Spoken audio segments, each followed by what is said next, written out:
Est-ce que cette opération, ce coup d'éclat, a été monté en concertation avec la rue de Solferino et avec Martine Aubry? Non, à un moment donné, vous savez, moi, depuis que je fais de la politique, je suis en Seine-Saint-Denis. Et il y a des choses où il faut savoir dire vraiment ce qui s'est passé. Moi, le département de la Seine-Saint-Denis, c'est quelque chose qui est peut-être encore plus précieux à mes yeux que la rue de Solferino. Donc, j'ai vu que la population de la Seine-Saint-Denis était en danger et je l'ai fait.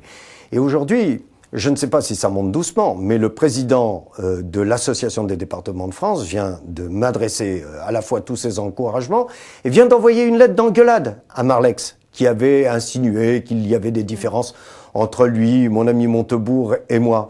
Aujourd'hui, j'ai reçu le soutien, des mots personnels, d'une trentaine de présidents de conseils généraux, donc quelques-uns qui appartiennent à la majorité. Et des coups de fil de la part d'un certain nombre d'entre eux qui me disent « Écoute, surtout n'arrête pas, nous on peut pas faire ce que tu fais parce qu'on soutient quand même la majorité, mais si à un moment donné il n'y a pas ce mouvement de révolte, on va y rester. » Parce que quand vous avez des dépenses obligatoires qui sont chaque année de plus en plus élevées et que l'État vous donne de moins en moins de ressources alors que vous dépendez maintenant quasiment que des ressources que vous donne l'État, à un moment donné, eh bien, vous êtes obligé de couper dans des services publics, dans la culture, dans le sport, dans les associations, dans l'insertion. Et il n'y a pas un élu de droite ou de gauche qui fait ça par plaisir.